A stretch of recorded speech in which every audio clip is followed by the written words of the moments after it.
ये आप सभी अवगत हैं, यहाँ पर 29 मई को माझागढ़ में और 25 जनवरी को थावे में ज्वेलर्स के दुकान में डकैती हुई थी और उसके पूर्व में भी अभियुक्तों को जेल भेजा गया और जो लूटे हुए गहने थे उसकी रिकवरी हुई थी।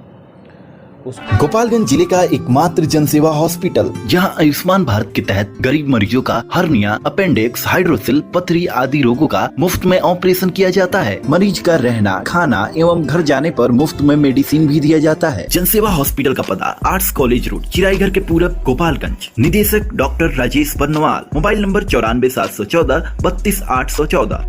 के कुछ अभियुक्त अभी भी बाहर हैं और उनको लगातार जो हमारी टीम है SDPO सदर संजीव जी के नेतृत्व में लगातार ट्रैक कर रही थी और उसमें हम लोगों को कल सूचना मिली चितौली नहर के पास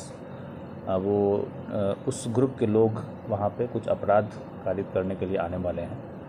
वहाँ पे एक छापेमारी दल बना जिसमें कि SDPO सदर संजीव, सर्किल इंस्पेक्टर हीरा और SHO माझागढ़ विशाल, SHO बरौली अश्विनी और sub inspector Rajesh, sub inspector Jitendra और 2 हमारे probationer sub inspector Sandeep, ASI Vinod और probationer sub inspector Vineet Vinayak. इसके साथ ही साथ हमारे 5 सिपाही इसमें अमित, सतेंद्र और पिंटू, इन लोगों की एक टीम बनी जिन्होंने वहाँ पर घेराबंदी की और उसमें से 2 अपराधियों को हम लोग गिरफ्तार किए।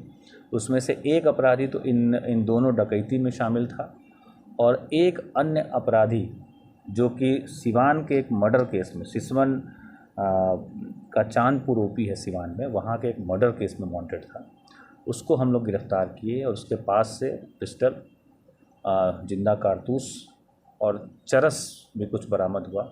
उससे गहन पूछताछ हुई उस घटना के बारे में और उसने जिसको सोना और चांदी बेचा था महाराजगंज में एक ज्वेलर्स हैं, उसको हम लोग सत्यापन किए, पहचान किए और उसकी भी गिरफ्तारी हुई और उसके आधार पे कुछ सोना और चांदी की रिकवरी हुई, जिसका हम लोग अलग से TIP जो ज्वेलर्स के मालिक हैं उनसे हम लोग कराएंगे।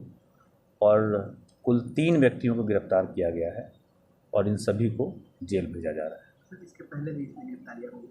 हाँ, इसके पहले भी इस केस में चार लोगों की गिरफ्तारी पूर्व में 2 महीने पूर्व मुझे लगता है हो चुकी है। अभी भी इसमें 2 से 3 लोग बचे हुए हैं, उसके लिए भी हम लोग लगातार प्रयास कर रहे हैं। जल्दी उनको भी गिरफ्तार करके जेल भेजा जाएगा। क्या ये लोग हमेशा आभूषण व्यवसायी को ही निशाना बनाते थे?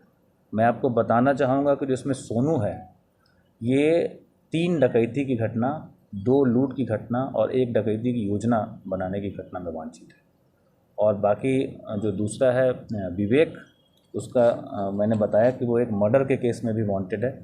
और जो तीसरा जो ज्वेलर पकड़ा गया है, इसका नाम गोपाल जी प्रसाद है। ये पूर्व में भी एक डकैती, सोने चांदी की डकैती हुई थी 2010 में, उसमें भी ये सोना चांदी खरीदने के में जेल जा चुका है। तो इसका भी इस तरीके से पुराना इतिहास, पुराना रिसीवर रहा है जो चोरी की गई या लूटे हुए जो आभूषण होते हैं उसको ये खरीदता रहा है।